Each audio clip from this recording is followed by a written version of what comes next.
Hello Bloomers, welcome to Better Future Podcast. The following second episode is a conversation with Tony Morley. Tony is a writer, thinker, researcher, human progress and growth communicator, and also a former project manager at Tesla, and now at the largest Australian renewable energy project. As the aim of this podcast is to highlight people envisioning and building a better future, and also explore the solutionistic mindset of people doing so, I had a great time discussing human progress and the nascent field of progress studies, but also the cultural counterforces to the progress movement, namely the defeatist attitude towards huge problems on the horizon, as well as so-called progress shame that reinforces it. And we've discussed much more. So with that said, enjoy the conversation. Let me start with a more high-level question in the beginning. So do you feel like we've made a lot of progress as a civilization over the past 50 to 100 years, specifically in the Western world?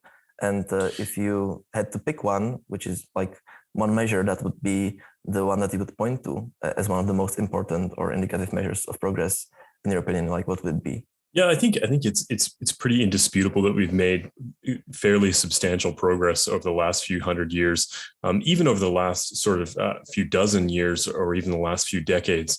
If you're going back in the scope of hundreds of years, the progress has been absolutely astonishing. It's quoted a lot, but the poorest country in the world today has a higher has a higher life expectancy rather than the richest countries did only 200 years ago. And so I think that says a lot. And to answer your question, what is a really good metric for summing up progress as a whole? It's probably either life expectancy or child mortality. Because at the end of the day, in order to keep people alive into their old age on mass numbers, and in order to keep children alive, particularly young children, you need a lot of institutions. You need good institutions backed by rational scientific methodology, and that's a lot more novel than a lot of people give it credit for. To crush child mortality like we've done in the last even just 50 years, but especially the last 200 years. That's an incredible milestone, and it shows that the systems that we built quite recently, the industrialized systems that we built, they create better quality of life, particularly for the young. And I think that's a great metric to look at. Related to that, maybe is do you have a favorite, some kind of like a favorite story that you always look back to? If it's like a historical or personal. I've also seen your articles about progress through the lens of old artworks and paintings from the pre-industrialization or industrialization era, and there's a lot of these hidden stories, or do you have one favorite one that you always remind yourself of if you need? It's hard to say. One of the great things about history is that it's such a good lens of progress. So it's very difficult to read about history, particularly about living standards. And there's some great authors on this. And although we don't agree on everything, Ian Mortimer is an incredible author on the living standards of early industrialization and pre-industrial times. One of his books, living in the Time Traveler's Guide to the Middle Ages, is a really excellent example of what it was like to be an everyday citizen in a medieval village. And if you look at those accounts of life, in medieval Europe, it's very, very difficult not to come away from that thinking to yourself that we're much, much better off. And particularly for children, if you go back a few hundred years, particularly for children, life was nasty, brutish, and short. When I think about, as you said, I've written some articles about human progress looking through the lens of art, and some of the old historical paintings, and the one that I did that I most like is Burning the Brushwood by Eero Jarnfeldt. And it's a painting of a family burn beating or brush clearing with fire land, and there's a young girl in the painting. and she's about 14 years old, and 13 or 14 years old, and you can see that she's just exhausted, and the look of misery on her face, and the look of utter destitution, and she's covered in soot, and she's kind of bruised and hungry looking, and that was actually painted based on a real life experience the artist had. And when you look at that as a painting, and you remember that wasn't just the life of one particular family, that was the life of 90% or more than 90% of all the people living in Europe in the very early 1800s, right? It was a much more bleak and desolate existence than we tend to think. That small gap of time and the huge progress we've made has completely allowed us to completely alienate ourselves from remembering what poverty was like when everyone was in poverty, not when a certain portion of people were in poverty, but essentially everyone. So I think looking at history through artwork, looking at history through books that focus on pre-industrial living standards, and particularly books that don't look at pre-industrial life through a romantic lens, they lend a great deal of credence to the degree of progress we've made in the last 200 years. Yeah, definitely agree. I always when I see people romanticize the past, I'm always wondering how they would actually like living there, because when I see some or if I read a novel that's based in that time, and it paints, it doesn't really go into the details of what is happening there. Usually, it can be it can be very romantic, but then when you actually see when you read about the daily life, it isn't that good often. So I assume that when you read about a lot of this stuff, you also think that we are as humanity headed towards something better. Not just in the past, but that it's continuing the progress. Well, we're on track. If you look at the projections, we've done quite well. However, it's really important to remember that progress is neither inevitable nor guaranteed. Progress forward is also not progress completed. So, we are on a good trajectory. We've been on a good trajectory for quite a while. It's a bit like the stock market. It's up and down, and there are great leaps and there are huge pitfalls and crashes. Right. The last couple of years with COVID is a perfect example of a sort of a tick down or a setback. However, same as the Spanish flu is an enormous punch. If you look at the life expectancy, there's this huge cutout where the Spanish flu hit. But with that being said, the overall trajectory is up. Now, that does not necessarily guarantee that we're on this sort of permanent upward trajectory. It's going to take concerted effort to keep that going.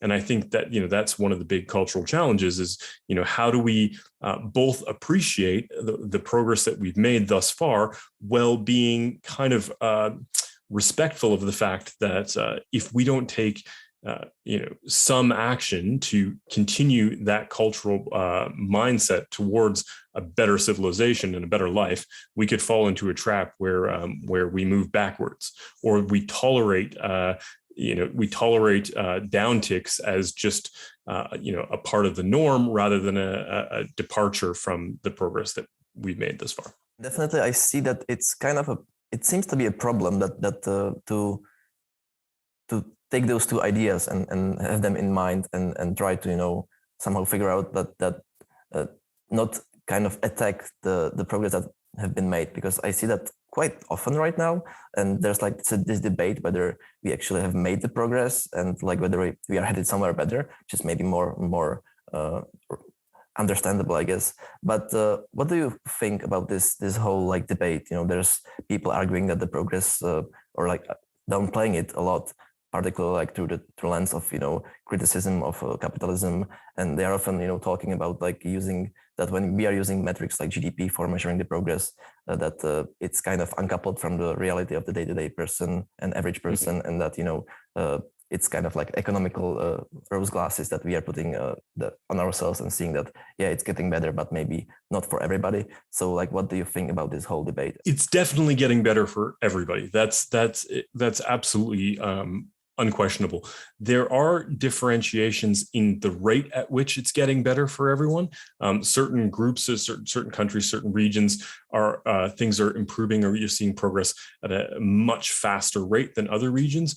But as I said earlier, Somalia today, the life expectancy is about 10 years higher than the life expectancy was in Europe in 1800. So today, even some of the poorest and hardest done by parts of the world are still living longer and still have better access to a lot of things which the wealthiest countries didn't have only 200 years ago.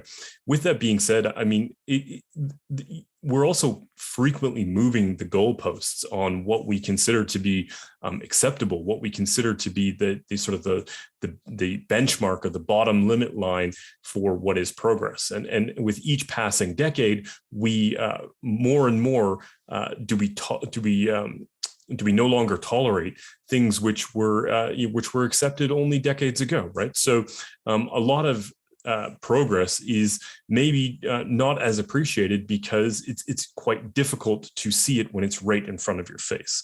And this is one of the great cultural challenges.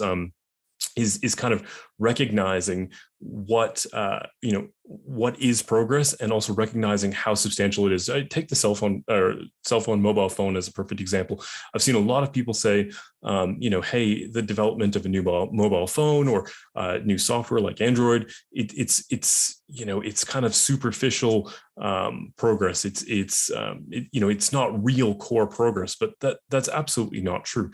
The cell phone adds enormous value to people's lives, especially people in developing countries. And I did some research and some work in Papua New Guinea, spent a great deal of time there, and got to see firsthand just how much telecommunications impacts the daily lives of people living on the lowest possible incomes, and it's tremendous, right? So whether it's cell phone technology, instant capacity to communicate all over the world, or whether it's on-demand entertainment or access to millions of songs in a Spotify library, there are a lot of things which, if we could just step back and look at, for example, Spotify, if we could look at Spotify through the lens of progress and say, okay, if we just go back to the 1990s, if you wanted a few hundred songs, if you wanted a few thousand songs, you were going to need to spend an enormous amount of money on plastic discs. You weren't going to be able to take them everywhere with you. And if you go back even further, if you go back to the 1800s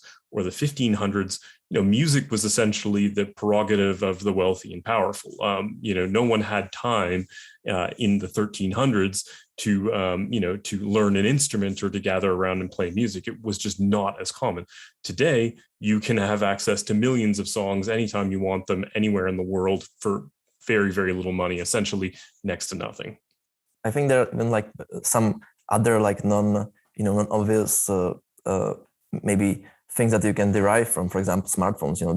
I think Android is running a test for creating the most distributed basically network of sensors for earthquakes, just by using accelerometers in your mobile phone, which is something that is since everybody has a phone basically, then you can use that in those more distributed ways. And also that's one thing that I think that the internet should be probably in a few years or decades something like a human right, because it unlocks so many possibilities for the people that have access to internet, that it definitely makes sense. And that's why I'm also thankful, even though I know that it has some disadvantages as well for maybe astronomers and other people, but things like Starlink and other projects that are trying to get access for internet to all places on Earth is, I think, something that will unlock a lot of progress throughout the next few decades. Yeah, absolutely. And to kind of dive into that a little bit more, I've written about, and in the upcoming book there'll be some pages on as well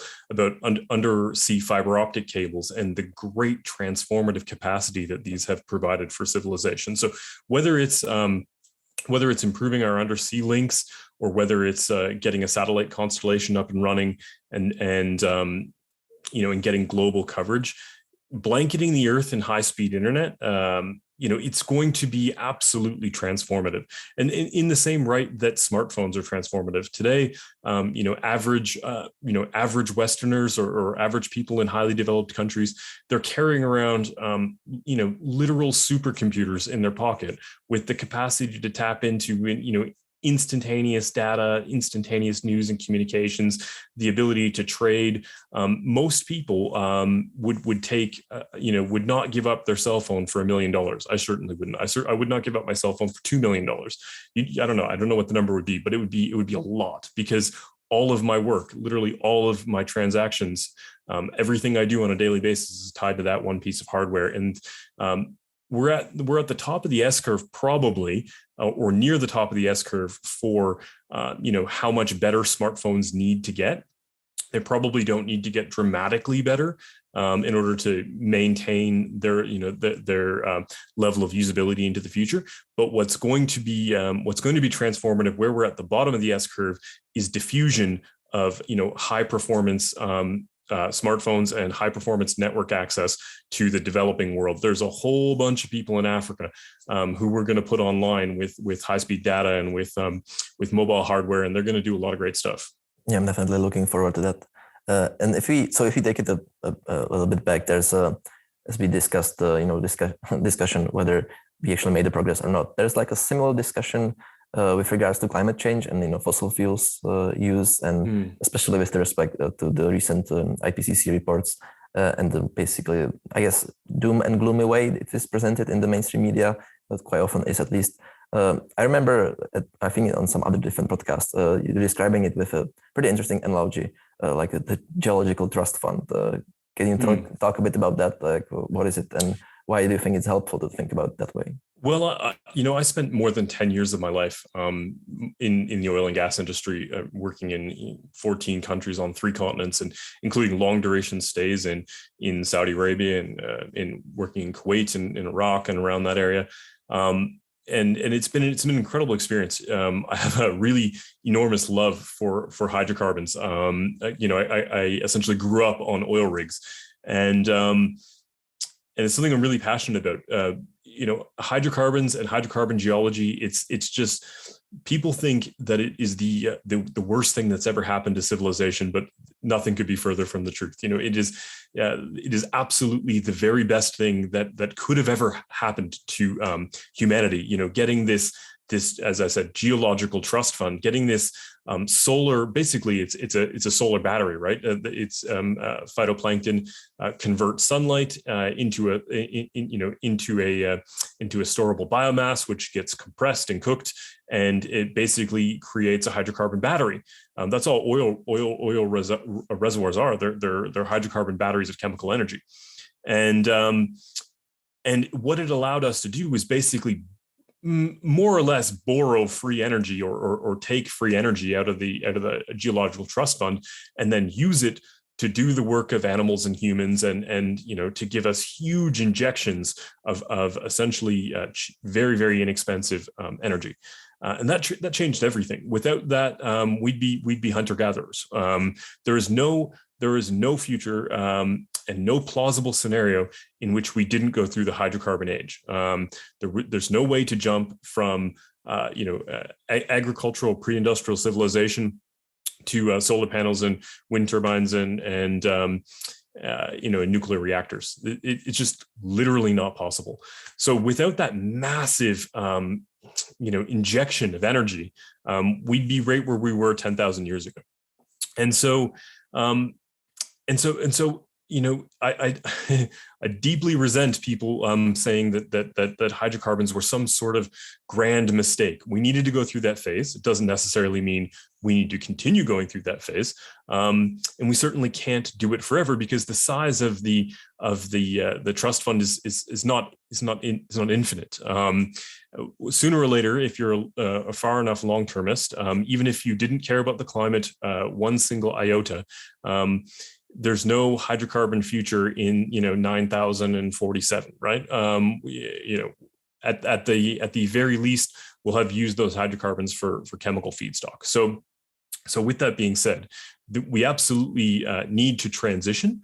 There's a great deal of debate on how and when, and many variations thereof. But with that being said, we have this great reserve. We're still using it. It's still absolutely integral. We have this great reserve. The great question that we have is, how to best optimize using what we're going to take out of that geological trust fund, and how do we look towards the future? Because if your mindset is that, there's only another few hundred years left of civilization, or there's only another 200 years left of civilization, then climate change means nothing. Burn all the hydrocarbons and live a very hedonistic, wild lifestyle.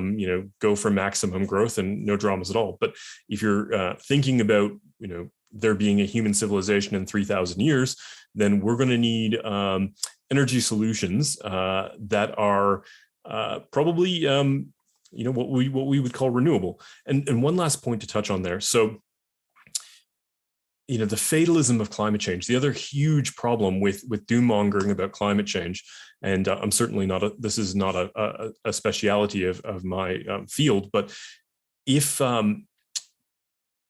we go hard on the doom-mongering about climate change, what happens is we create this fatalistic culture. So, kids are not thinking to themselves, how am I going to solve climate change? They're no longer thinking that. They may have been thinking that initially. You go back a couple of decades, people were growing up thinking, maybe I'm going to become a renewable energy engineer or something. Today, we've hyped the pitch, the fevered pitch of climate change to such a frightening degree that people have just jumped right over the how to fix the problem phase, and they've gone straight into just essentially it's an unsolvable issue, and there's nothing that can be done. We're all doomed, and so let's just ride out the last bit of our existence before the night falls on Earth and everything's gone, which is absolutely ludicrous. Totally agree. One of the reasons why I started this channel is basically trying to fight this kind of attitudes. But maybe when you're talking about it, what do you think? In your opinion, what are the reasons for this defeatist attitude? Basically, I guess. Hunch is that there's one of the problems is that there's a lot of we are kind of missing the positive visions of the future, at least in the last few decades. I would say the sci-fi we are seeing is mostly going through the same themes. There's not that many new positive sci-fi I've seen. Mostly dystopia, mostly cyberpunk, something like that. Those kind of vibes. So that's maybe one of the reasons why I think it's important to create new visions and try to have some have some goals that will attract the people to actually try to pursue them and not just kind of just be in this doom vibe that is kind of the mainstream right now. But what do you think are those reasons why people feel so defeatist lately? Is it mainstream media and how it's portrayed? Or yeah, I think we can touch on this a little bit later as well. I think the culture of Western civilization and the culture of the world as a whole as well is drifting quite a way away from being inspired by progress and even admitting it's there. And so the media goes out and hands the microphone to the people who are screaming on the podium, screaming for revolt, screaming for change, screaming to burn down the machine, to start over, to wipe the slate clean, to go back to agrarian society. And because that is the emotive, that's where the emotion is. A lot of the people doing the real progress, sometimes they're just boring people grinding away in a lab trying to figure out how to make better magnets for an electric motor, or they're trying to figure out how to do better battery storage, or they're trying to figure out how to get the maximum efficiency out of a petrol engine.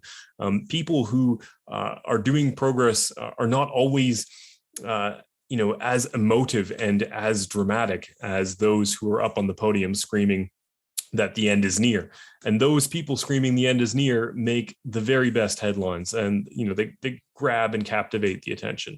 And I think that's at least a good part of it. I kind of agree that one of the reasons is that negative news always bring more clicks, so it's kind of hard to be always positive, and then also you get labeled with the rose glass, the optimist label that also isn't that often good to have, or like it's not something that you want to be all that labeled with all the time. Maybe if you go back a little bit, riffing off of the like trust fund analogy, I think that could be also like extended further. You know, there are now more people realizing that we've been kind of living and growing of this trust fund, and that it's not sustainable anymore to live like much longer this way, and that we need to find different solutions.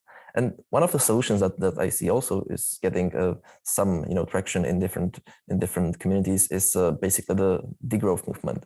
We don't need to grow. We don't need to grow the pie to exponentially, or we need to basically take what we have now, the pie we have now, and kind of manage it and redistribute it more effectively and more wisely, I guess. What do you think about this kind of approach, this kind of solution to that? Yeah, I've definitely said it before. I think the degrowth movement is fundamentally toxic and dangerous. I couldn't say a good thing about it. It's also deeply selfish. It's the degrowth movement is essentially wealthy Westerners or Westerners living well above the living standards of the poorest Africans, saying that the rest of the world just needs to not do their own massive industrial revolution, to not go through growing their economies and to just essentially tread water. And it's a fundamentally selfish thing to say.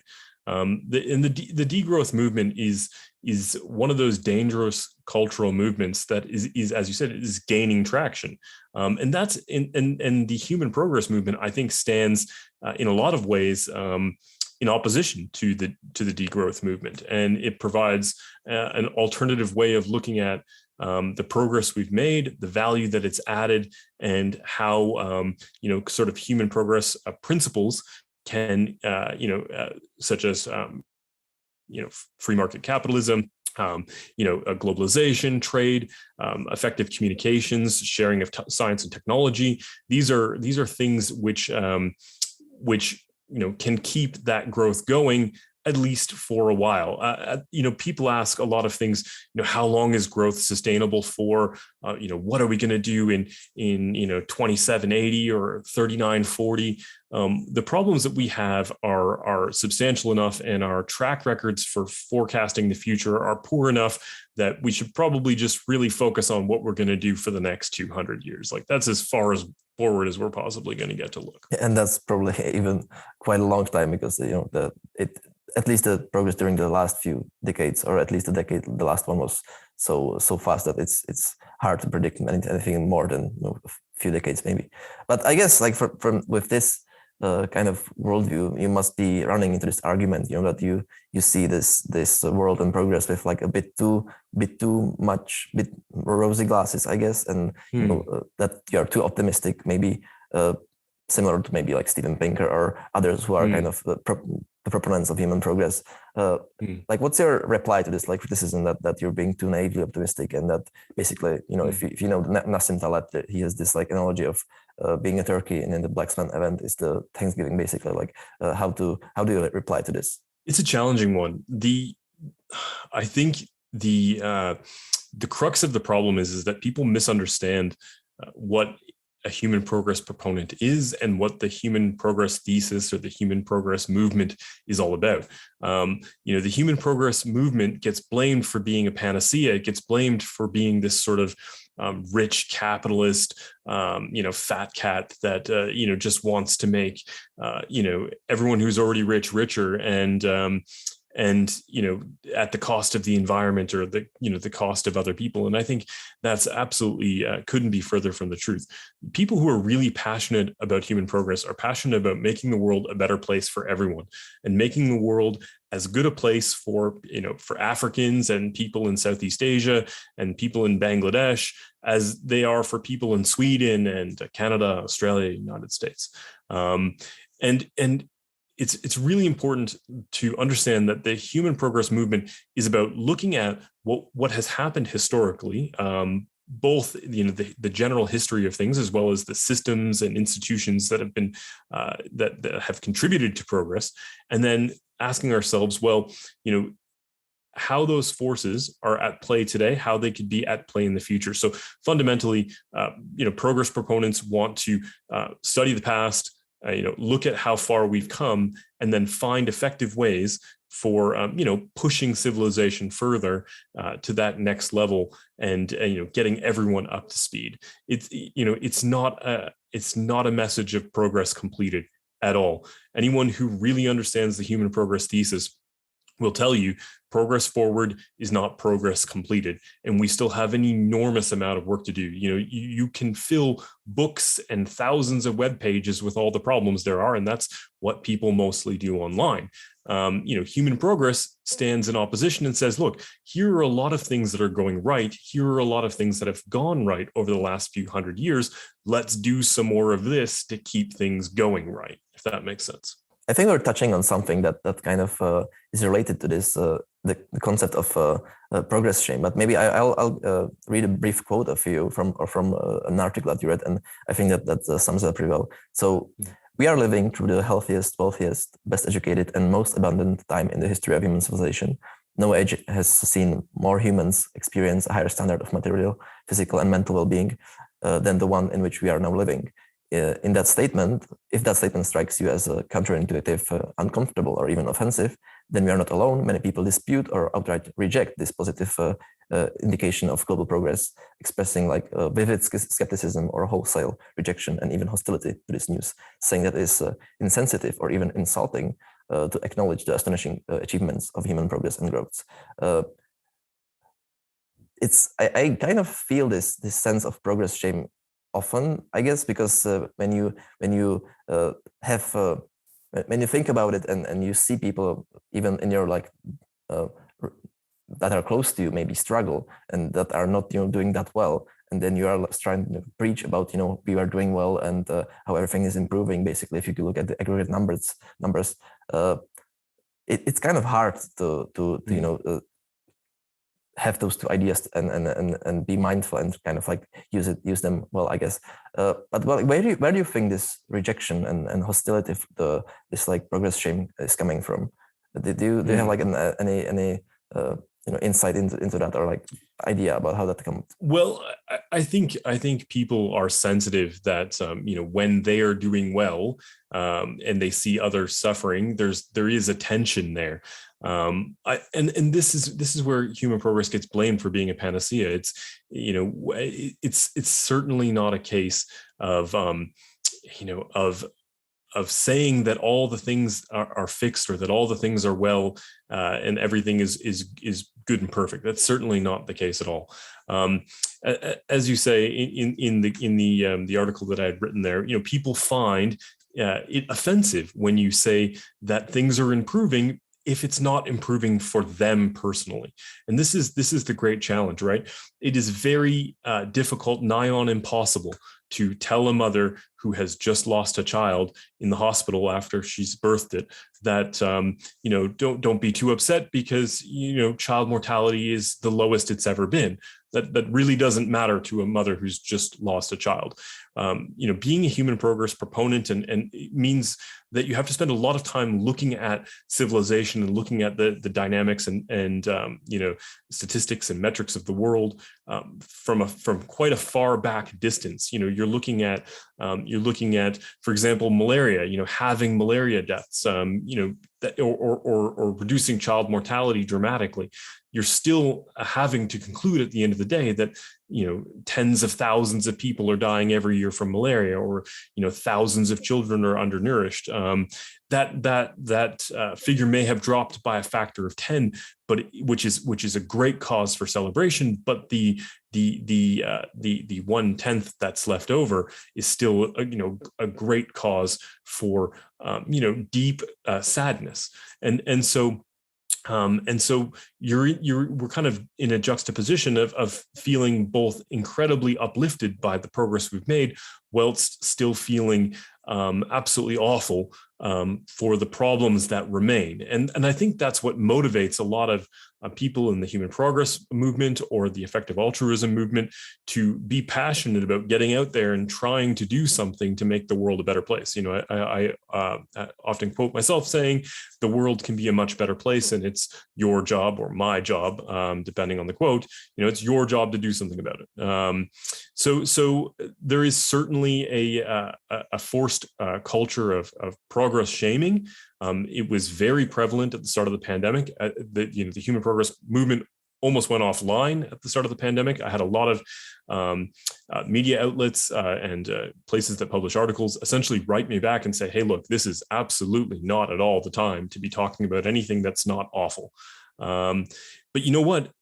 The pandemic as a whole is a great story of progress, and that's maybe a bit out of the scope of this particular discussion. But it is a deep tragedy, while also being an incredible example of just how far we've come with science and technology, and also logistics. It's the things we've done over the last 24 months are truly unprecedented, and that is cause for celebration, whilst also being, reverent about, the deep scope of suffering that still persists.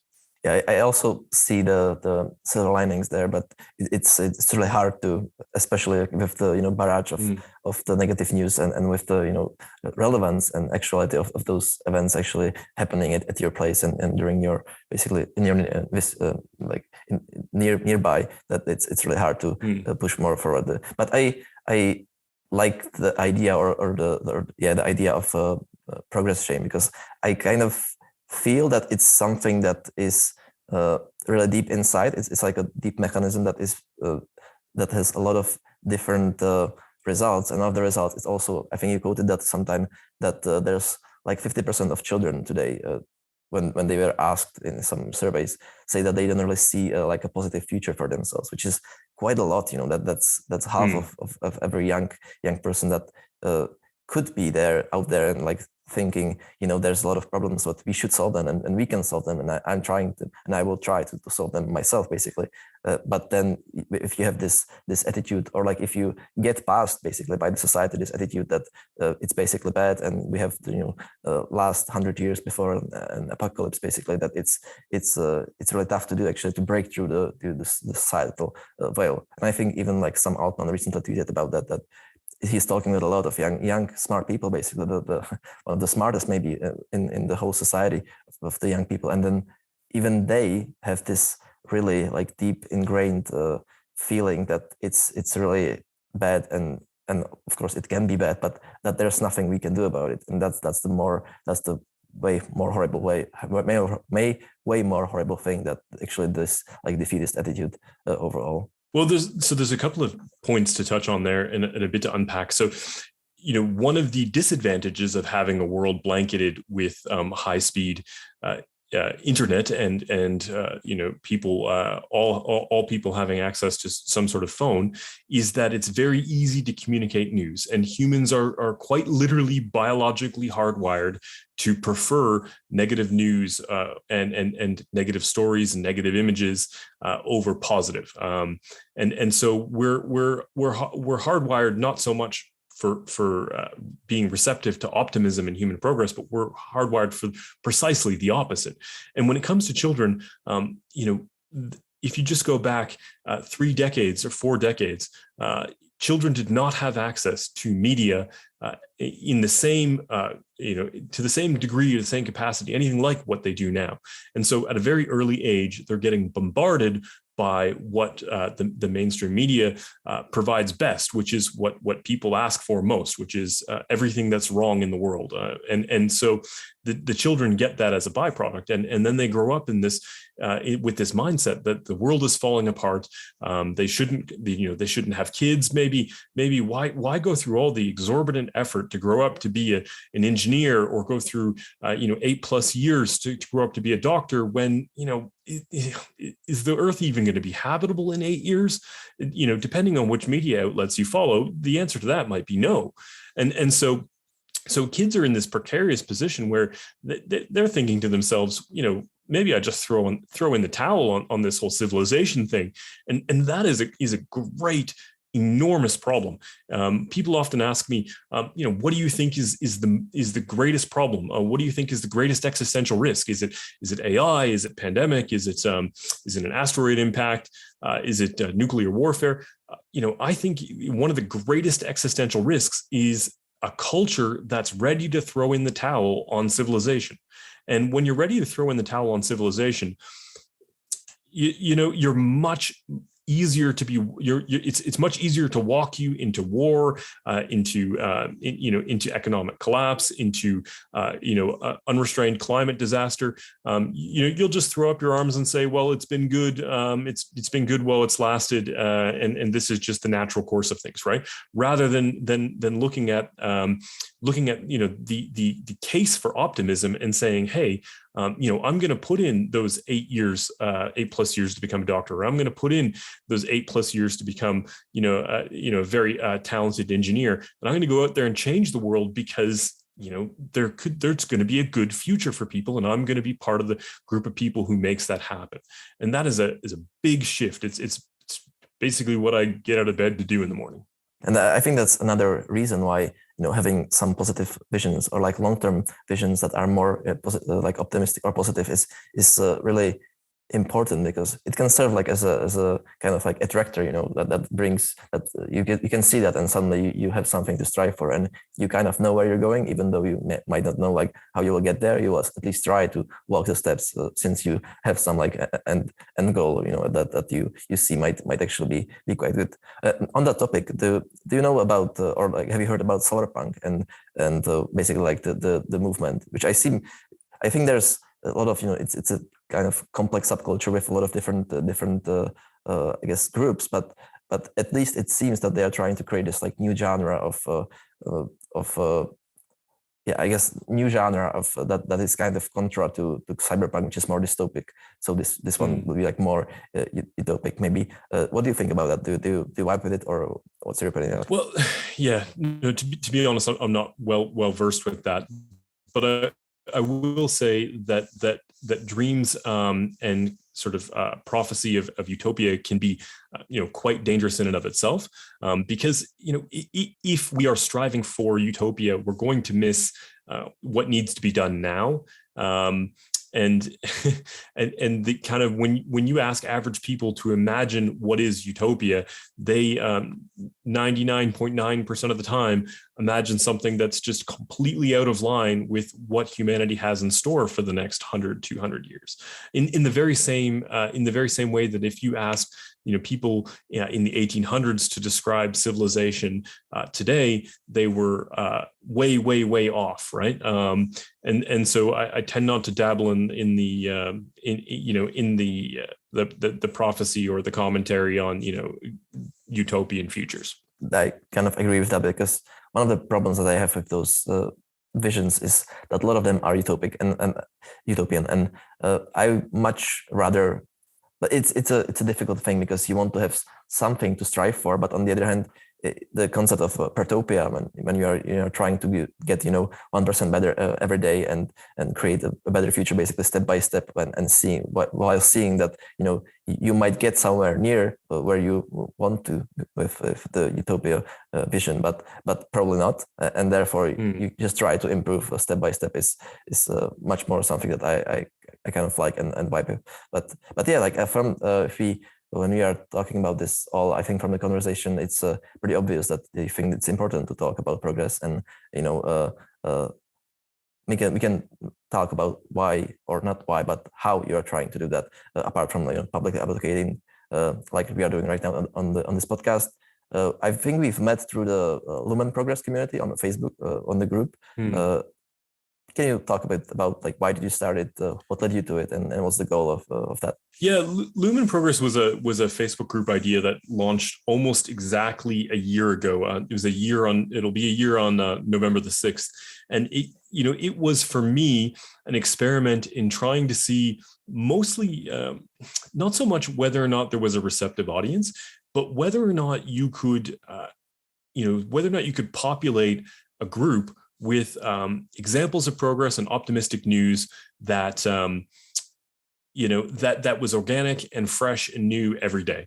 And there's three kind of mainstream, I'll say, genres of human progress news or human progress articles, videos, or whatnot.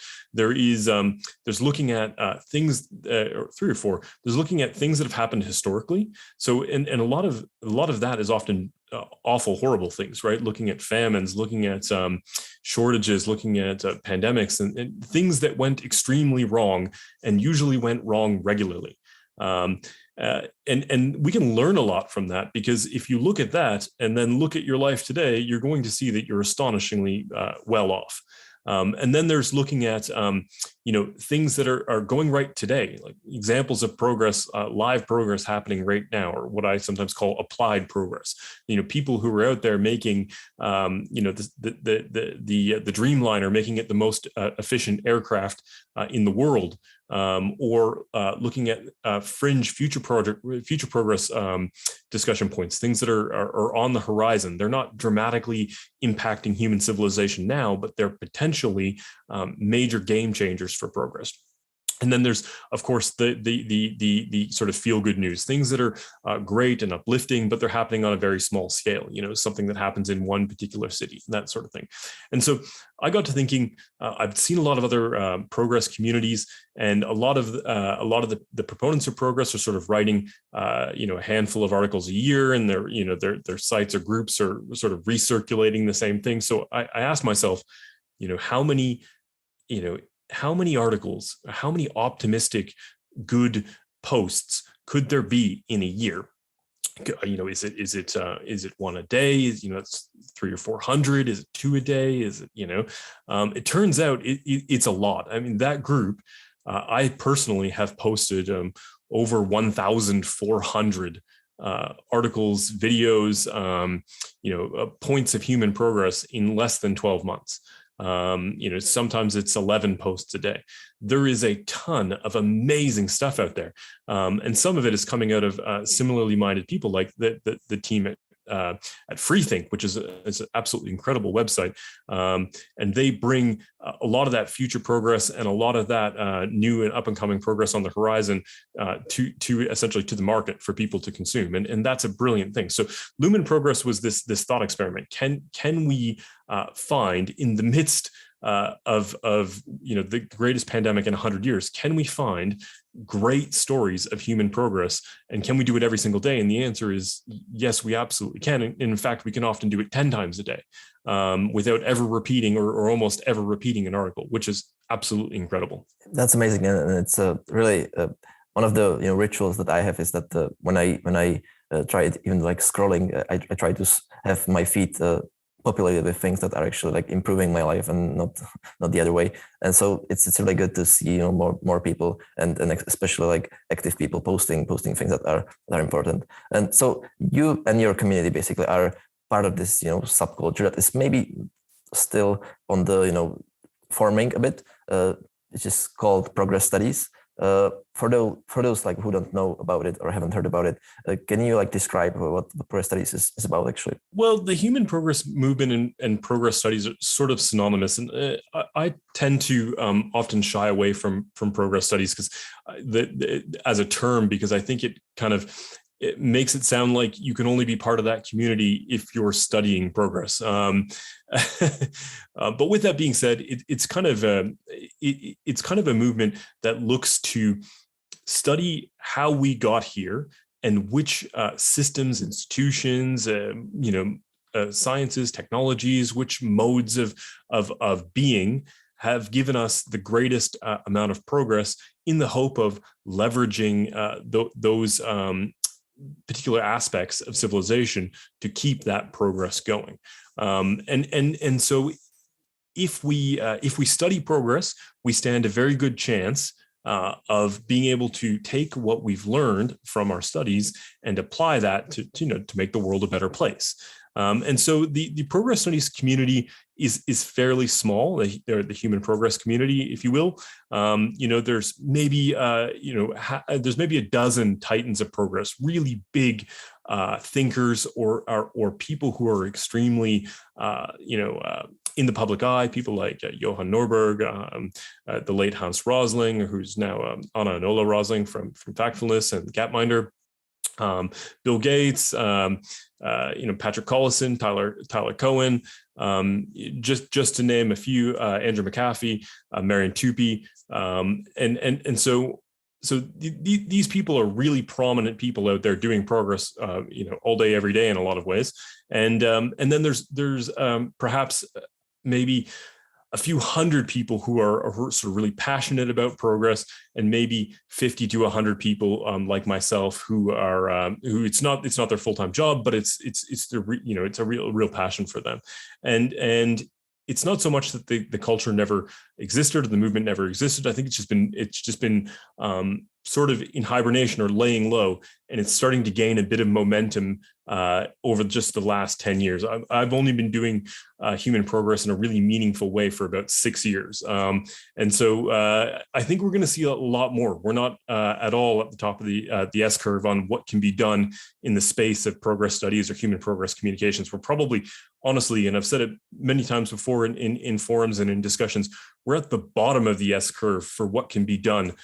There are some really important, meaningful things that need to happen in the human progress studies community over the next sort of 5 years that will catapult the whole theory and the whole thesis of human progress into a much better global position of receptiveness, if we play our cards right and if we can work together to kind of get this message out. I definitely hope so. I think we discussed that when I messaged you initially, that you kind of mentioned that you're kind of bittersweet about seeing basically just another like small project that's being started. I think that's touching on something that you see maybe as a problem or like a rift within the field. Do you have like some ideas or what needs to be done, or what are the problems right now that are preventing the field or the people who are trying to advocate for human progress to actually going even more mainstream, and trying to actually have part of the huge conversation? Well, when I started in looking into human progress, 6 years ago, I had 3 core questions, which were, what is the thesis? What are the books, the articles, the papers, the podcasts? How do I consume the thesis? The second major thing I had to ask myself were, who are my peers? So now I've read the thesis. I agree. I think it's brilliant. I want to be part of a community. So who are my peers? Where are my peers? And the third is, what do I do next? And unfortunately, there is no good answer to any of those 3 questions currently. The progress community is a bit fractured, and there's a lot of tiny startups off doing their own ideological thing. And what I personally think needs to happen is, I think there needs to be an institute for human progress that stands alone yet pulls together all of the group together and creates a place where you can find all the books and articles and podcasts and videos all in one central sort of library of Alexandria of human progress. And then you can also find all of the people who are sort of culturally relevant in that field, right? You can find, they may be stratified. There's, comparing myself to someone like Johan Norberg's, maybe not on the same strata, but you can essentially see where, who are all the peers, and then you can glean some idea of the last question, which is, what do I do next? And currently there is there's no community for human progress people to belong to. There is no place where they can go. They don't have a homeland. And so what I really hope, and what I'd like to be part of in the future, if it can ever get off the ground, is some sort of institute for human progress that brings that together. Now, that doesn't necessarily mean that people like yourself or myself can't have our own brand or can't have our own flavor of putting that message forward or carrying the mission forward. But it just creates a space or creates a place where all of the resources for human progress, be they human capital or be they articles and posts and books and whatnot, can be collected together. So when someone says, hey, I'm really interested in progress studies, can you point me in the right direction? You can literally just point them to one website and say, here is everything you need. Here's the whole thesis, here's the whole peer group, and here's what you can do to keep it going. I cannot agree more, because the first episode of this podcast was with Alison Duttman, who she is president of the Foresight Institute, and I think she is doing this thing really well in kind of different subfields of science.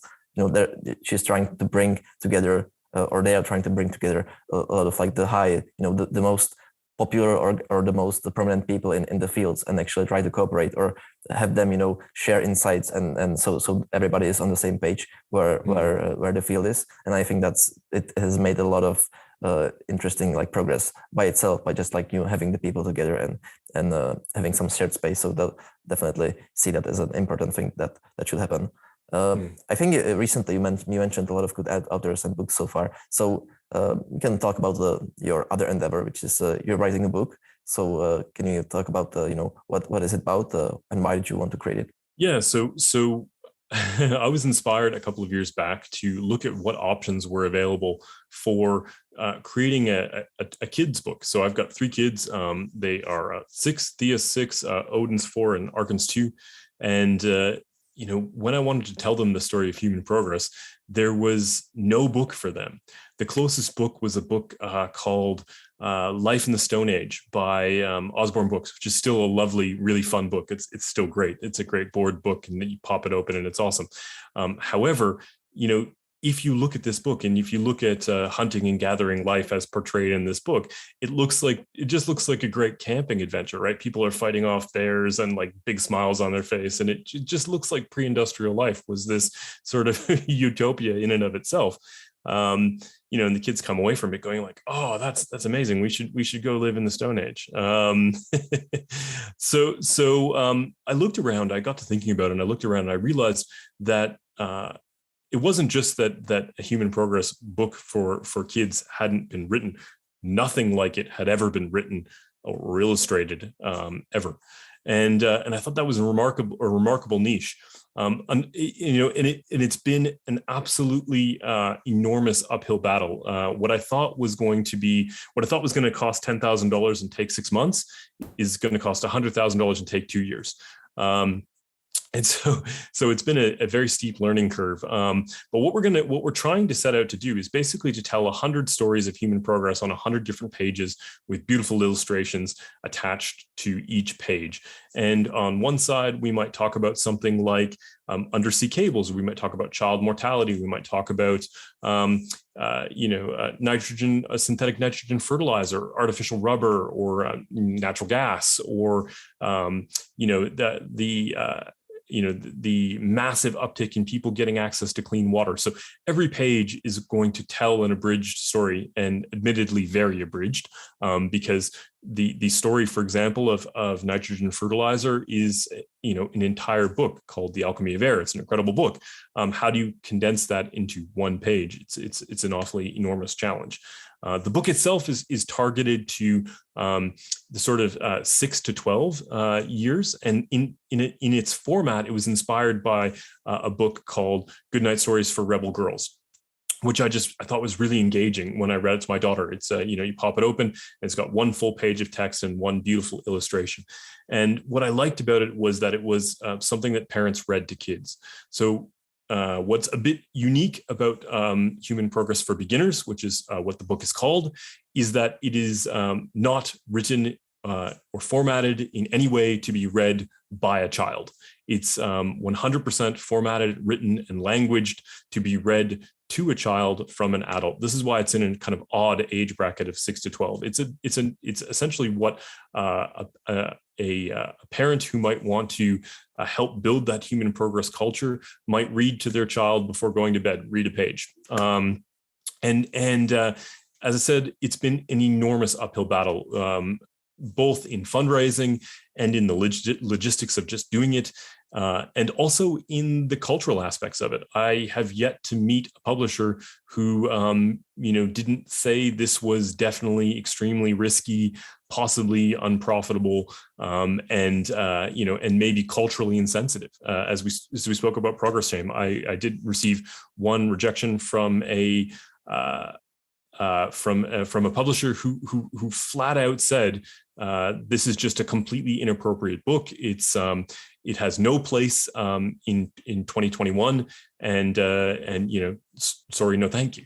Yeah, that's really a shame that there is this progress shame, and I definitely love the idea because I remember myself as a kid getting lost in encyclopedias, basically. That's kind of something touches on that, but it's not really in the whole like progress sense. But there are some advances of science basically in there, and it was always a great thing that give me a lot of like inspiration or like a pull towards science. And so I think that's definitely like a good intention, and hope that it comes to fruition. So where are you now with it? What's the step, and is there something that people that are listening to this podcast maybe can help with, or what can do? Yeah, so we set out with a very modest goal of raising $10,000 publicly on GoFundMe, and that was more about just seeing if there was an audience of people who were interested in contributing. And I think we're 98% there. We've been lucky to get grants from the Effective Altruism Infrastructure Fund and through Tyler Collison's Emergent Ventures, and that's going to go a long way. At the moment, just trying to get through the hurdles of getting off the ground, we're probably 10% complete. And so there's a fair bit of logistics around getting the book illustrated, getting the book essentially prepared to go to publisher, because unlike many other books where you're going to pick up a publisher straight away, we have yet to meet a publisher who's not very, very skeptical or nervous about coming anywhere near this book. So we set out and we told the people who contributed, hey, listen, this is very high risk. We don't know what's going to happen. It may be that we finish the project and we can't get the book published for the life of us. I don't think that's going to be the case. I think the book stands a good chance of either being a total flop or being an absolutely enormous sensation, particularly because it's going to be hugely polarizing. At least half as many people will love this book as hate this book, and that'll be great for marketing. But when you with the progress shame, when you get out there and you say things like trade or globalization or shipping containers have been an incredibly powerful driver of human progress and made the world a much better place, or when you say that like it or not, oil and gas have been enormous drivers of growth and of prosperity and of improved living standards, people find it hard to look at that objectively and disconnect it from the fact that in the example of hydrocarbons, just because something was amazing for a couple of hundred years does not necessarily mean that it's going to be amazing for a couple of hundred more years. It may be time to abandon that ship. However, thus far, it's been a powerful driver of progress. So there'll be very decisive and emotional aspects to the book that I think will, if nothing else, draw media attention and really give people something to talk about, if we can get the project up and running. Yeah, I'm wishing good luck with that. I think I contributed something as well, but if there is something else we can do, definitely would like to do that. And I think that this is like a good segment maybe to segue to a different kind of questions I have, since the book is for children. So I wanted to ask a few like more personal questions, maybe starting with childhood. Like how do you think a person's like optimistic or your solutionistic mindset even comes to be like in the first place? Do you think parents play a big role in that, or like overall childhood environment, or did it play a big role in your life? Like what was the story there? I think foundationally, probably people who are inquisitive or scientifically minded or mechanically oriented. These are people who are going to be more quickly drawn to progress because thought processes that are scientific, that are methodological, that are engineering based. Those are thought processes that by their very nature solve problems. And so people and families who kind of dabble in the sciences, dabble in engineering, dabble in being creatively optimistic about building and changing things. Those are people who are going to raise kids who go out there and are confident that they have a role in changing and shaping the world. And I think that that's really powerful. I think my family situation was such that I had an enormous amount of freedom to tinker. I had a huge amount of freedom to build and change and be to be the captain of my own life. And that obviously carried a lot of responsibility, but it also allowed me the room to grow, into the person that I am. I don't think there was any kind of gigantic formative moment, or there's any sort of particular thing you can do to bring out the human progress proponent in children. But it's more about setting them up with the tools to recognize the progress that they see. And for me, a lot of that was in my early career in the energy industry, and looking at just how transformative, reliable and abundant and inexpensive energy was in driving that human progress. And that's how I got, if you will, sucked into the progress community, was through the energy aspect of things. Yeah, so since you mentioned that, we can talk about that a bit. I think you said that your story basically became or started with the old energy, I guess, and then over time you kind of, as you worked in oil and gas exploration, you kind of switched to the new energy. And I think you mentioned you've also been a former manager at Tesla, and now overseeing the largest Australian basically renewables project. So how did that came to be? What was the process there? Yeah, so I came to Australia in 2011, which was near around the peak price for oil for quite a long time, and it went straight downhill from there. And so when the price of oil was rock bottom from 2011 onward, it gave me an opportunity to find something else to do, because nobody is drilling new wells and nobody's commissioning new oil and gas equipment for the most part when prices are astonishingly low. And so my move to Australia had a lot to do with that. And while I've been based here, I still had a lot of opportunity to work in conventional energy in the Middle East and in Papua New Guinea. But as of the last handful of years, I spent a good deal of time with Tesla. And that was amazing. Got to work on projects like the Hornsdale battery, and their other two giant batteries, and also look deeply into a lot of the the work that goes on there with the EVs. Visit the Gigafactory, visit the California factory. So it was a great and very transformative experience. And then just by luck, I've sort of stayed employed and working away in the renewable energy sector. So it's been more organic than everything, and a bit serendipity, but that's sort of where I find myself at the moment. Serendipity always has its way how to influence people. Yeah, same with me. But maybe serendipity sometimes, or I think maybe always, is dependent on how you are, opening yourself and how you are seeking solutions, and what is your exposure to different things. So, and the driver of this exposure is some like your own calling or purpose or something like that. And you probably know Peter Diamandis, and he influenced me quite a bit with his concept of a massive transformative purpose. Have you formulated some sort of like personal mission for yourself, or something that drives you, and always refocuses you when needed, or like wakes you up in the morning? Well, actually, Peter was actually a donor to the book as well. So he was really lovely. So I got to kind of chat with him a bit, and he's an amazing guy. I think for me, my mission is kind of two parts, right? So there's the applied progress, right, which is very modest, right? For 99.9% of people on Earth, even if you're striving, really getting out of bed every day to do applied progress, 99.9% of people are going to contribute the tiniest drop in the bucket, right? That's like me, right?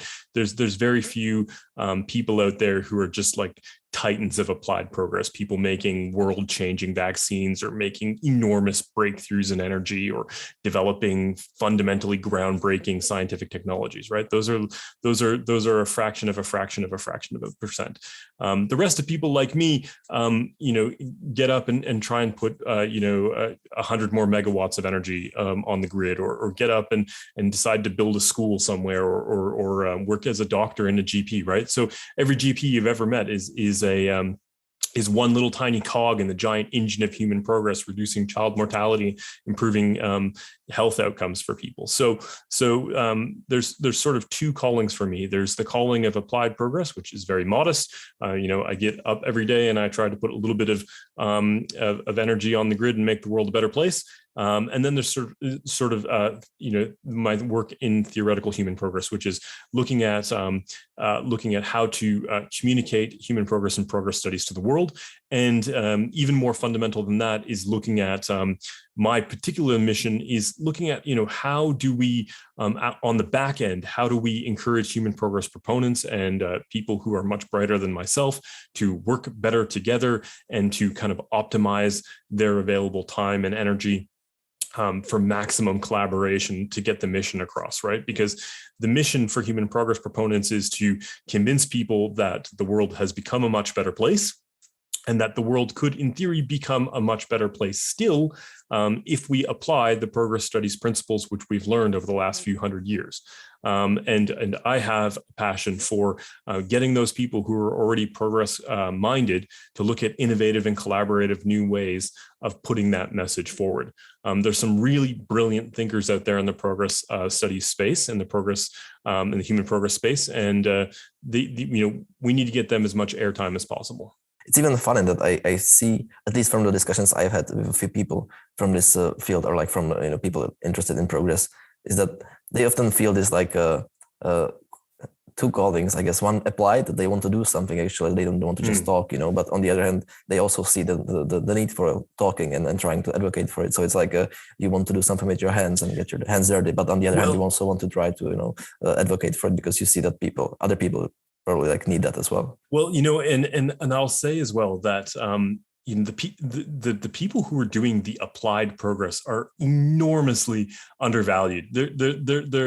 They're so fundamentally looked over. Like if I asked you who was substantially responsible for the BioNTech Pfizer COVID-19 vaccine, like you wouldn't know. Nobody knows, like there were people grinding away in labs working, 13, 14, 18 hour shifts fueled by coffee, trying to save the world or make the world a better place. And nobody knows who they are. Right. So I would love to see more progress studies and human progress proponents, giving light or casting light on those people who are out there doing applied progress. And, and this is where something like the Human Progress Institute could be such a powerful tool in shining a spotlight on these people doing applied progress. For example, I'll give you an example, one of my favorite examples of applied progress, right? The company Zipline, who's doing drone deliveries of medical supplies, blood, and vaccination in Africa.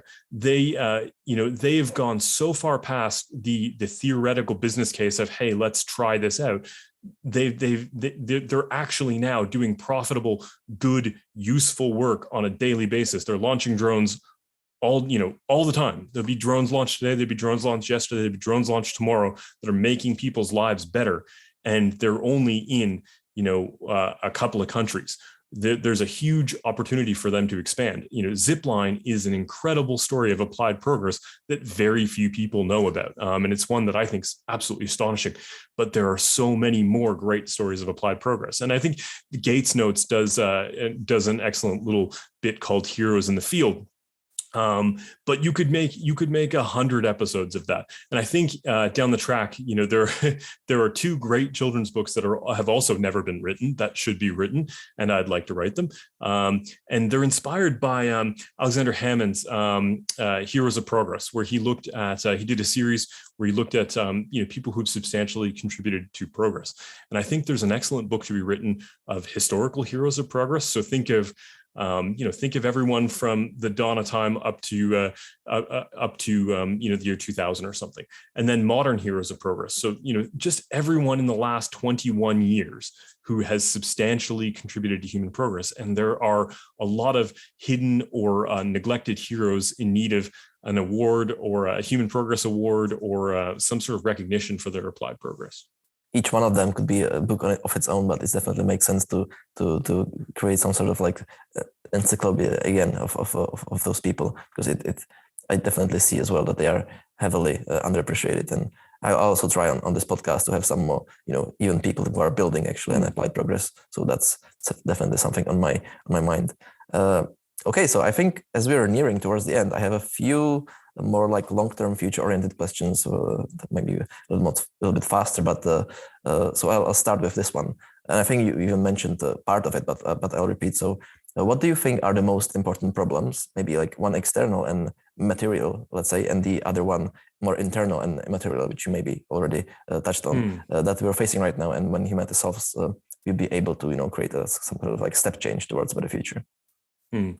Yeah, I think some of the excellent existential problems that humanity is facing are well kind of documented and well expressed by the effective altruism community, but it's challenging to say, because you need a great deal of foresight to see where you need to put your resources towards any existential problem, right? Whether it's the future of whether there's the future of pandemic risk, or whether it's the future of asteroid risk, or whether it's the future of AI risk.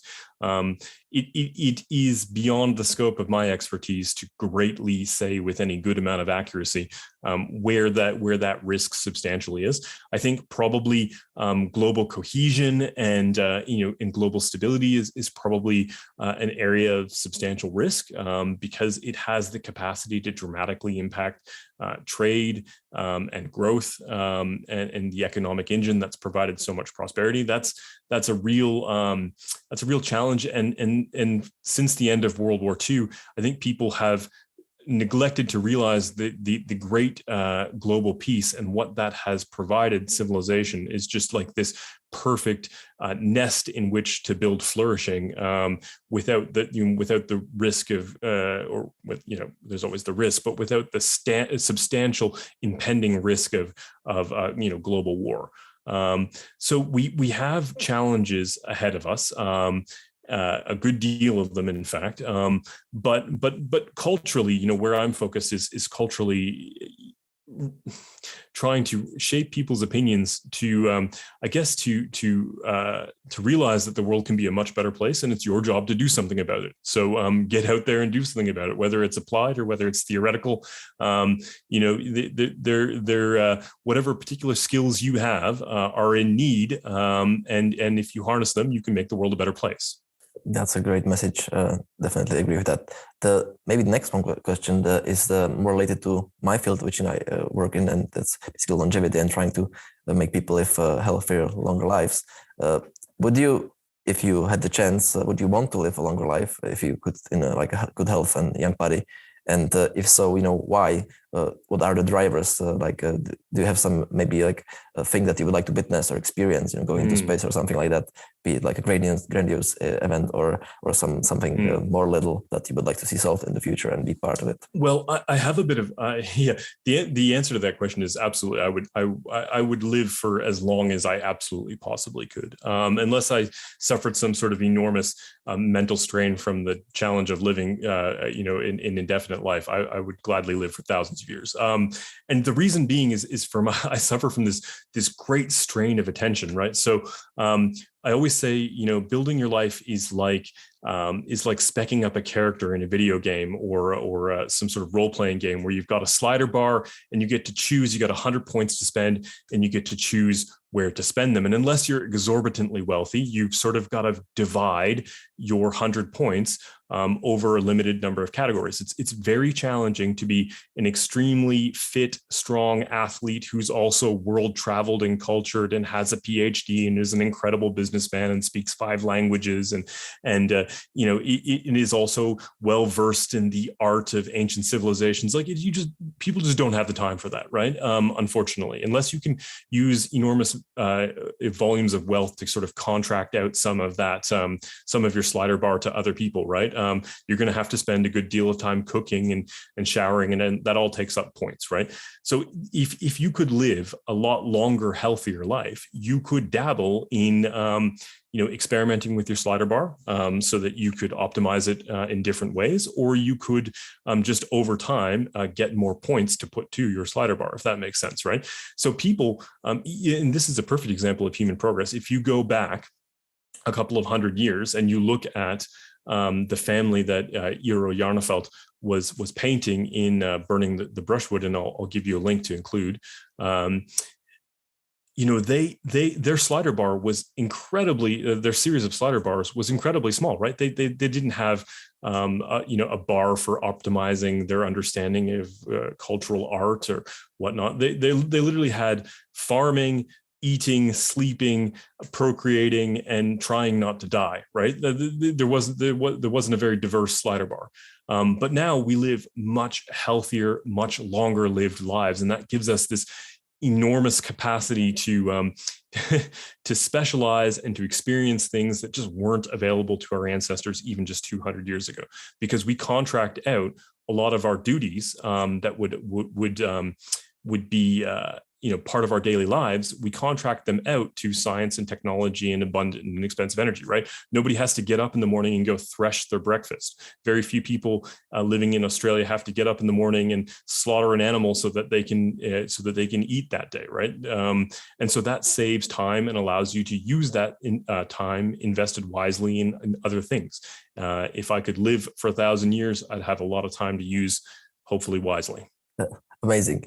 I have the same idea, and like this, I think that's another thing, that it's a kind of a common amongst the people who are in this space, or overall in this, like, more caring about like living longer lives and all this stuff, because this FOMO of having basically like being able to fulfill your dreams of being basically different people, or like that as you would be with your different hobbies that you would like to actually try to put yourself for a few years maybe, or like read all the books that are out there that you would like to read, but there's enormous list that is always getting bigger and bigger, and you cannot actually catch up. Definitely vibe with that. Speaking of longer life, if we take the longer view, I guess, what, in your opinion, if you can, like some projections, I guess, what comes post-capitalism? Because as I definitely agree that capitalism was definitely a driving force of a lot of progress, and probably is as well, and will be for some time, because people maybe give it less clarity than it deserves, and also they underappreciate, I think, how adaptable it is and can be. But it also has a lot of problems right now, at least, that we can see. So what do you think, like, what comes next? How does it look? What's the transition? Is it like UBI or something else completely? Yeah, that's definitely a huge question.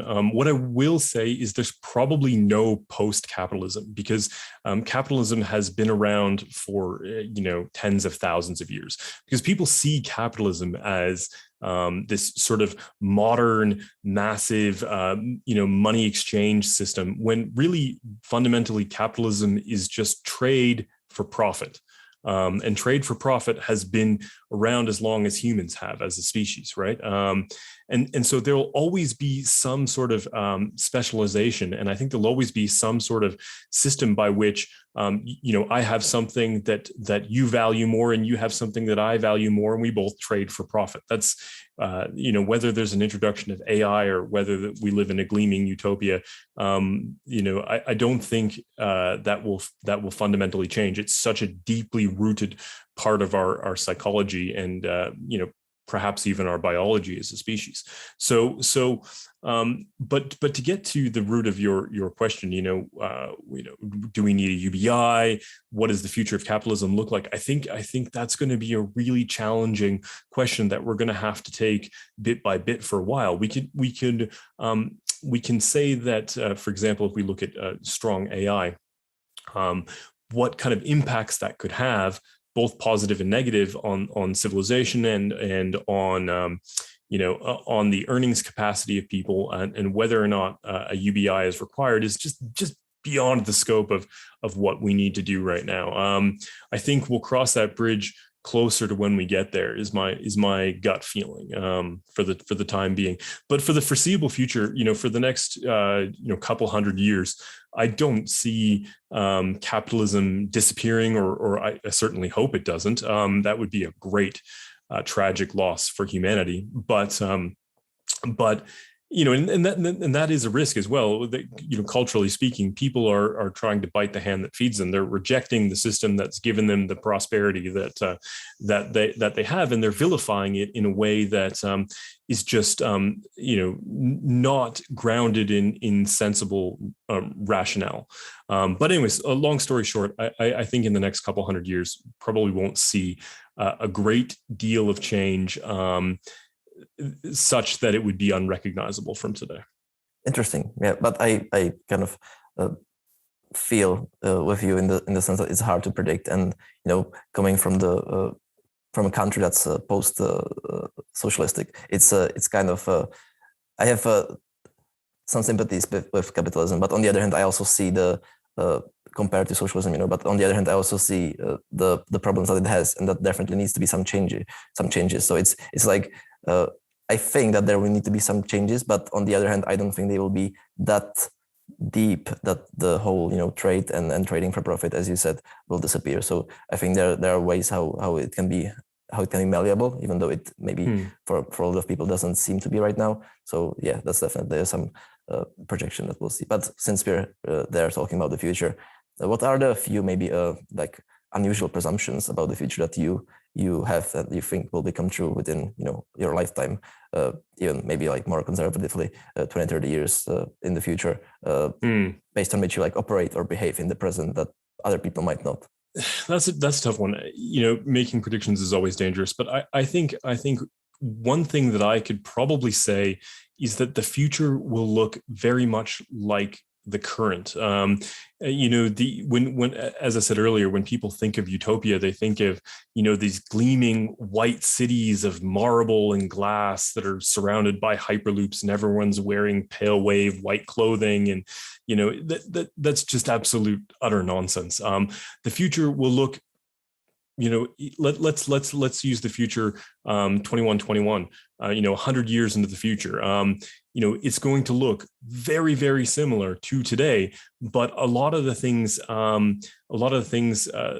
technologies that are verge are going to be much, much more mature. The future is not about making marble towers. It's about making sure that fewer children die of preventable childhood tropical diseases, right? My dream future of 2100 is not a world in which Sydney or New York or London looks like a white marble tower palace, but a city where but a future where Nigeria looks like Sydney. That's the future that I am working towards, and that I hope and also that I think civilization is going in terms of what is going to be novel or what is going to be transformative. That's maybe not popular or well thought of. Probably low-level AI is going to be quite transformative, just getting much, much better at fulfilling the rubbish tasks that humans are not substantially good at. And it's going to have big implications in the biomedical space. So one of the big areas is we're going to see pardon me, let me backtrack a moment. So if you look at the origins of wealth, a lot of the origins of wealth are tied around freedom, freedom of trade, logistics, communications. We're going to see those fundamental things mature a lot in the coming decades. So we're going to see trade improve. We're going to see logistics for communications improve. As I said, we're putting, for example, we're going to make Africa a healthier, better, wealthier place to live. We're going to connect them with high-speed data. We're going to give them the technological tools to prosper in the same way that the West has, and when I say we are going to give them, I don't so much mean the West or some body is going to give them. I mean the natural proclivity of the growth that is currently underway is such that we're in a position where those places are going to start to come online, and that's going to be really, really transformative. I agree with that, and looking forward to that, because I see I think there's a lot of there's a huge amount of talent there that is just right now doesn't have the ability to fulfill their potential, but soon hopefully will be, and that's I think that's going to change a lot of things, and I hope so that will be the sooner the better. So when we were talking about this, if you could, we're discussing what you would like to see if you had the power to bring one technology to fruition with a snap of your fingers, what would it be? That's a challenging one. My gut reaction would say very inexpensive, very reliable fusion energy. The trouble with that is that whoever gets fusion first, in the same way that whoever gets strong AI first, is going to have an absolutely enormous competitive advantage that has the potential to sort of destabilize global politics. But if I weren't going to cheat and say cheap, reliable, high output fusion, I would probably say something like very low latency, very high bandwidth, very inexpensive, globally connected data network, whether it's a satellite constellation or whether we can do it terrestrially. Getting everyone on the planet online with zero bandwidth restrictions, to get out there and create a digital world for themselves, and to buy and sell and trade and bank and invest online. That's going to be one of the biggest, most powerful drivers of human progress. And I wrote an article called Undersea Cables Don't Give a Damn About COVID-19. And basically it was the fact that that data transfer has enormously enriched our lives. We take it for granted. We think of data transfer as just basically Netflix, or but being able to instantaneously receive information on markets, on science, technology, genomes, biodata. This stuff is going to change the world. And if we can make it really, really cheap for even the world's poorest people to get access to that, then they can start to do things like build apps and build important computer software out of some garage in Nigeria. And maybe what they build is going to be really useful for the world. And even like relationships that you're able to actually access the community and the knowledge that's already there. That's something so strong that over the last few decades, decades I guess, or a decade maybe, that's the internet has been like prominent amongst the people. There's so many things that you can learn, and you basically, if you have internet, you don't even possibly don't need to go to school. So it's there's a lot of things that it unlocks. All right, so then. A few last questions. The one of is if you imagine that we all have Neuralink or some sort of brain-computer interface already, and you can right away share one idea or concept or mental model or something like that with all people in the world, what would it be? Oh, yeah, I see what you're saying. So you're saying, so if I could sort of communicate one message or something to the entire planet, what would it be? Yeah, that is a real challenging question. It depends on, I guess, how much data we can transfer. There are a few really, really good books. I especially like Factfulness by Hans Rosling. If we could get everyone in the world to read that, that would be pretty good. Partly because it sort of is not just a testament to what has gone right, but how it's gone right and how it could go more right. But I think if I could convey one message to the world, it would probably be just to maybe plug them to the Our World in Data page on living standards, so that they could see that things have gotten a whole lot better over the last 100 years. All right, and in the same way, if you could ask them a question, or like have them consider something deeply, and so that they can ponder it and battle with some idea or something, what would that question be? Or like, what would you prompt some people to do? I think I would prompt people to look at how they can add value. So I think far too many people go through life just going through the motions, just eating, earning, spending, sleeping, procreating, and that's kind of the grand scope of vision they have for their life. And I think you can do all those things, and I think that's great. But I think people should be more. I would ask people to be more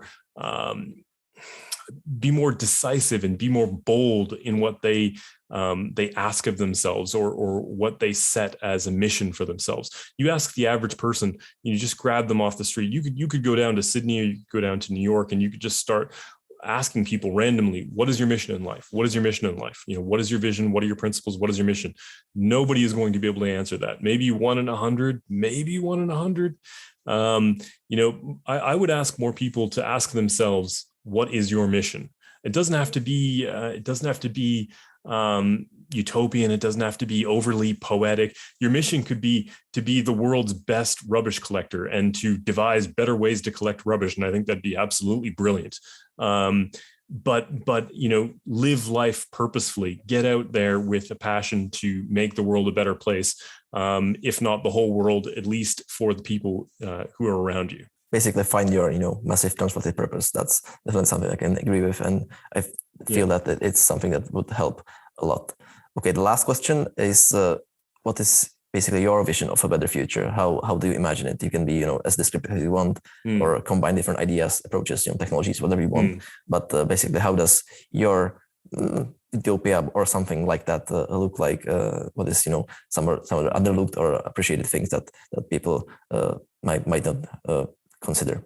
Yeah, I think we touched on that a bit already, but thankfully that's a fairly easy question. So, what does a better future look like for me? A better future for me looks like taking everything that's at the top of the S curve for the wealthiest countries in the world, and making that available to the poorest countries in the world, right? So the future for me in 20, 40, 60, 80 years, again, it's not about gleaming towers. It's about, thinking about the places that you think are the most awful, inhospitable places, the Kabuls, the, Mogadishus of Somalia, the slums of Bangalore or the slums of Bangladesh.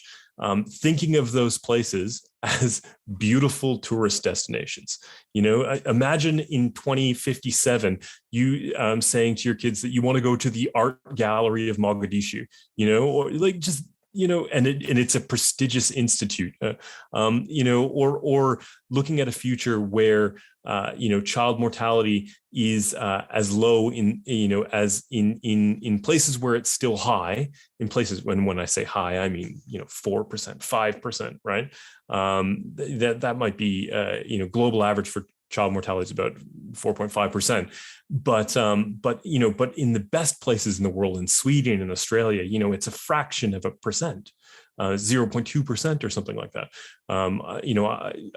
A utopian future for me is a future where child mortality globally is 0.2%. You're never going to get it to 0.0%. It's not going to happen. Too many fluke problems, but we can drive it way down. If it can be done in Australia, if 0.2% child mortality can be done in Sweden or done in Australia, it can be done in Somalia, or it can be done in Kabul. So let's make that happen, right? Let's cast aside these sort of popular mechanics versions of utopian futures and look at making a world where everyone is as prosperous globally as the wealthiest people in the wealthiest countries are today, right? And I think it's absolutely doable. We've done it, and we can do it, and we're getting much better. An excellent book on that subject being more from Andrew McAfee. So we're getting much better at making people much wealthier with much fewer resources. And that's going to be a utopian future for me. Sounds amazing, and not that utopian actually. It sounds really doable, and you should try to do that as all of us as soon as possible. Thanks a lot for this. I think it's a great message at the end. And at the end, it'd be great to, if you can mention where can people find you, what can people do to help you, with the book or otherwise, and how can they find you? Yeah. Yeah, feel free to join the Human Progress group, Lumen Progress on Facebook. Feel free to find me on Twitter. It's probably the best place I'd like people to find me on, just Tony Morley at Twitter. And if you're keen to help with the book, there's a GoFundMe page for that. Or you can reach out anytime, and we're just plugging away with that project. But yeah, I would encourage people to explore the Human Progress community and see if they're interested. Amazing. Yeah, I'll definitely leave the links in the description so they can easily find it. With that, I think it's great. It was great talking to you. Thanks for the talk, and maybe sometimes in the future. Cheers. Thanks so much. Thank you for listening to this conversation with Tony Morley. I hope you enjoyed it as much as I did. You can find links where you can support Tony's upcoming children's book and join his Facebook group Lumen Progress in the description, as well as links to all mentioned authors' works, etc. I recommend checking all of it out. I would greatly appreciate if you can help spread this positive message further by liking this video, sharing with your friends if you want, and subscribing for next episodes. And if you know about people that radiate this positive and solutionist energy and are envisioning or building a better future, please mention them in the comments or in the linked community, and I'll be glad to interview them next. I look forward to reading your comments and suggestions, and as the parting word, let me remind you of a quote that Tony mentioned during the interview. Progress done is not progress completed. I think that this is a very useful idea when struggling with progress shame. It reminds us that it is in our hands to build a better future, step by step. So let's each do the best we can, because if we don't, it might not happen at all. All right, with that, see you in the next one.